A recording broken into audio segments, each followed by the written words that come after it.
Welcome back to my channel. ഇന്ന് ഞാൻ കാണിച്ചു തരാൻ പോകുന്നത് നല്ല സൂപ്പർ ടേസ്റ്റി ആയിട്ടുള്ള വെണ്ടയ്ക്ക മസാലയാണ്. നമുക്ക് ചപ്പാത്തിയോടൊപ്പം കഴിക്കാൻ പറ്റുന്ന നല്ല ടേസ്റ്റി ആയിട്ടുള്ള, എനിക്ക് ഭയങ്കര ഇഷ്ടമുള്ളൊരു കാര്യമാണത്.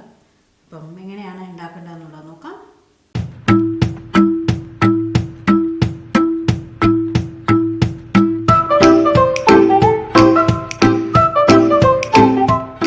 ഓക്കെ, അപ്പോൾ നമുക്ക് ഉണ്ടാക്കാൻ തുടങ്ങാം. അപ്പം അതിന് വേണ്ടിയിട്ട് ഞാൻ ഇതിലേക്ക് ഏകദേശം ഒരു 2 ടീസ്പൂൺ എണ്ണ ഒഴിച്ചിട്ടുണ്ട്. എന്നിട്ട് വെണ്ടയ്ക്ക ഇതാ ഈ ഒരു നീളത്തിൽ കട്ട് ചെയ്ത് വെച്ചിട്ടുണ്ട്. കുറച്ച് വലിയ പീസസ് ആയിട്ട് നമ്മൾ സാമ്പാറിനൊക്കെ മുറിക്കുന്ന പോലെ കട്ട് ചെയ്തോളൂ. എന്നിട്ട് ഞാനത് ഒരു 2 മിനിറ്റ് ഇത് നല്ല സോഫ്റ്റ് ആവണ വരെ ഒന്ന് ഇളക്കി കൊടുത്തുകൊണ്ടിരിക്കുകയാണ്.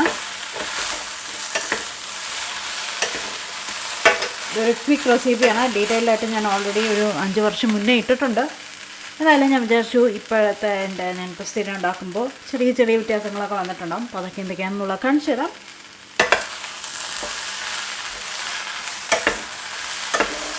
ഇതൊന്ന് സോഫ്റ്റായി വന്നു കഴിഞ്ഞാൽ നമുക്ക് ആ ഒരു വഴുവഴുപ്പ് പോകും, പകുതി വെന്തും വരും. ഓക്കെ, വെണ്ടയ്ക്ക ഞാനിവിടെ ഏകദേശം ഒരു 1/2 കിലോ ആട്ടോ എടുത്തിരിക്കുന്നത്. അതൊക്കെ മേലത്തെ ഭാഗം മാത്രം കട്ട് ചെയ്ത് വെച്ചു മാറ്റി. അത് ബാക്കിയെല്ലാം ഈ ഒരു പീസിൽ ഈ ഒരു നീളത്തിൽ കട്ട് ചെയ്തെടുത്തതാണ്. എണ്ണയുടെ കാര്യത്തിൽ ഒരു വ്യത്യാസം വന്നിട്ടില്ല. ഞാൻ വെളിച്ചെണ്ണ തന്നെയാണ് യൂസ് ചെയ്തിരിക്കുന്നത്. ഓക്കെ, അപ്പോൾ നമുക്ക് മതി. ഇനി നമുക്ക് ഇത് വേറൊരു പ്ലേറ്റിലേക്ക് മാറ്റി കൊടുക്കാം. അതിൻ്റെ ബാക്കി ഇതേ പാനിൽ തന്നെ നമുക്ക് ചെയ്യാം. 2 പാൻ കഴുകണ്ട. കുറച്ചുകൂടെ നല്ലത് എനിക്ക് തോന്നുന്നു ചീനച്ചട്ടിയിൽ ചെയ്യുന്നതാണ്. ഇരുമ്പ് ചീനച്ചട്ടിയിൽ ചെയ്യുന്നത് കുറച്ചുകൂടെ ടേസ്റ്റാണ്. പക്ഷേ എൻ്റെ കയ്യിൽ ഇത്ര വലിയ ചീനച്ചട്ടി ഇല്ല. പിന്നെ തക്കാളിയും ഒക്കെ ആഡ് ചെയ്ത് വരുമ്പം എൻ്റെ ഇത് മാറും. അപ്പം ഞാനിത് ഒരു പ്ലേറ്റിലേക്ക് മാറ്റുകയാണ്. ഇനി ഇതേ പാനിൽ ഞാൻ കുറച്ചുകൂടെ എണ്ണ ഒഴിച്ച് കൊടുക്കുകയാണ്. ഒരു 1/2 ടേബിൾ സ്പൂണോളം എണ്ണ ഒഴിച്ച് കൊടുത്തോളൂ. കുറച്ച് വലിയ ക്വാണ്ടിറ്റിയിലല്ലേ ചെയ്യുന്നത്, അതുകൊണ്ട്. ഇതിലേക്ക് ഞാൻ ഒരു 1/4 ടീസ്പൂൺ ജീരകം ഇട്ട് കൊടുക്കുകയാണ്. ഒരു 1/4 ടീസ്പൂൺ കായത്തിൻ്റെ പൊടി ഇട്ട് കൊടുക്കുന്നുണ്ട്. ഒരു 6 വെളുത്തുള്ളി, അതേമാതിരി ഒരു ചെറിയൊരു കഷ്ണം ഇഞ്ചി കുഞ്ഞായിട്ട് കട്ട് ചെയ്ത് വെച്ചാണ്.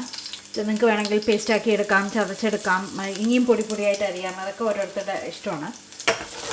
ഇതൊന്ന് ഒരു ലൈറ്റ് ഗോൾഡൻ ബ്രൗൺ നിറം ആവട്ടെ. ഇതിലേക്ക് നമുക്ക് കുറച്ച് കറിവേപ്പില കൂടി ആഡ് ചെയ്യാം, നല്ലൊരു ഫ്ലേവർ തരും.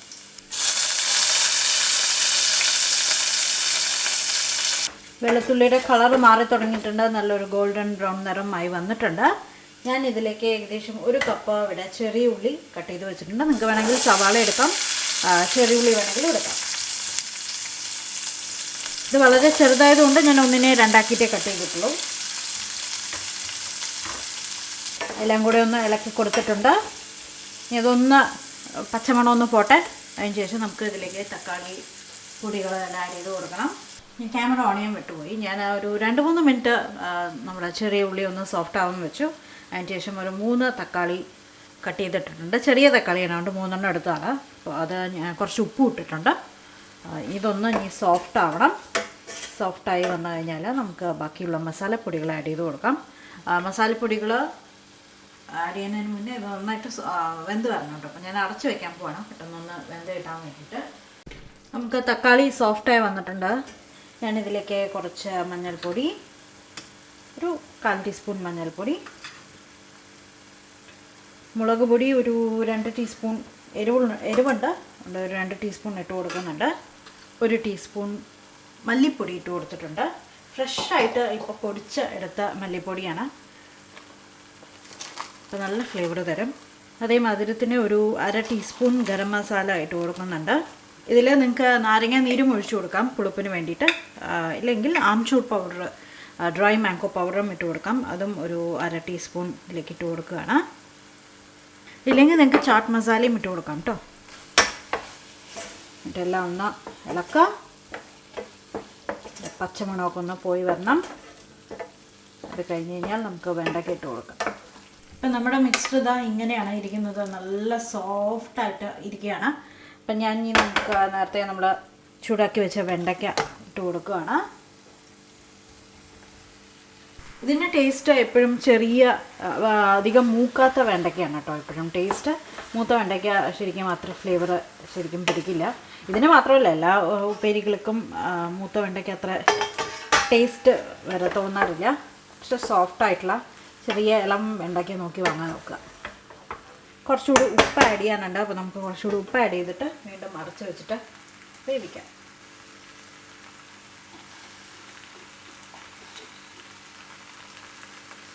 കുറച്ച് നേരം ഒന്ന് അടച്ച് വെച്ചിട്ട് ഒന്ന് വേവട്ടെ. ഒരു 2 മിനിറ്റ്. വെണ്ടയ്ക്ക ആയതുകൊണ്ട് അധികം പെട്ടെന്ന് തന്നെ വെന്ത് വന്നോളും. പിന്നെ ഒരുപാട് വഴുവഴുന്നാവാനും പാടില്ല. അപ്പം ഒരു 2-3 മിനിറ്റ് ഒന്ന് വെന്ത് വന്നു കഴിഞ്ഞാൽ നമുക്ക് തീ ഓഫ് ചെയ്തിട്ട് സെർവ് ചെയ്ത് കാണിച്ചിടാം. വേണമെങ്കിൽ കുറച്ച് മല്ലിയില നിങ്ങൾക്ക് കട്ട് ചെയ്തിടാം. അപ്പം ഞാനിത് ആയിട്ട് നമുക്ക് മല്ലിയിലേക്ക് ആഡ് ചെയ്ത് കൊടുക്കാം കേട്ടോ. നമ്മൾ വെച്ചിട്ട് ഒരു 3-4 മിനിറ്റ് ആയിട്ടുണ്ട്. നമുക്ക് തുറന്നിട്ട് ഒന്ന് ഇളക്കി കൊടുക്കാം. ഇളക്കി കൊടുത്ത ശേഷം നമുക്ക് മല്ലിയില ഞാൻ അവിടെ ഒരു ടേബിൾ സ്പൂണോളം കട്ട് ചെയ്ത് വെച്ചിട്ടുണ്ട്, ഇട്ട് കൊടുക്കാം.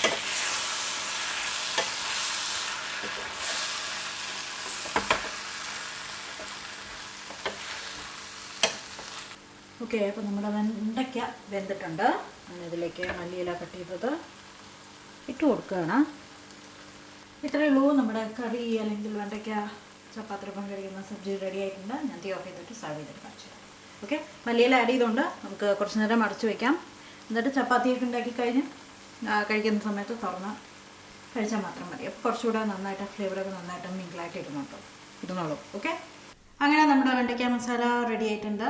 എന്തായാലും എല്ലാവരും ട്രൈ ചെയ്ത് നോക്കൂ. ട്രൈ ചെയ്തിട്ട് അഭിപ്രായം പറയൂ. നമുക്ക് പുതിയ വീഡിയോ ആയിട്ട് വീണ്ടും കാണാം. വീഡിയോ ലൈക്ക് ചെയ്യുക, ഫ്രണ്ട്സിനും ഫാമിലിക്കും ഷെയർ ചെയ്യുക. Bye bye.